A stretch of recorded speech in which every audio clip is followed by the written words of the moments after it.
আজ হয়তো একটা ভুল বলে ফেলছি, মিথ্যা বলে, হতেই পারে, কিন্তু লাগাতার মিশা কথা, কথা বুঝছেন নি আমার কথাটা? প্রত্যেকদিন মিশা কথা, প্রতিদিন বুঝি মানুষের সুদ খায়, প্রতিদিন বুঝি ওজনে কম দেয়, প্রতিদিন বুঝি কাস্টমারের ঠকায়। এটা কি মুসলমান?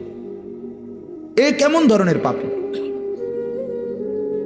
30 বছর বুঝি প্রত্যেক দিন টেলিভিশন চলবে আপনার ঘরে, প্রতিদিন আপনার ঘরে নিয়ম মাফিক নাচ গান নর্তকের ছবি চলবে। আপনাদের আখিরাত নাই? আপনার বিবি বাচ্চার আখিরাত নাই? তো এরা মরলে কোথায় যাবে? এদের পরিণতি কি হবে?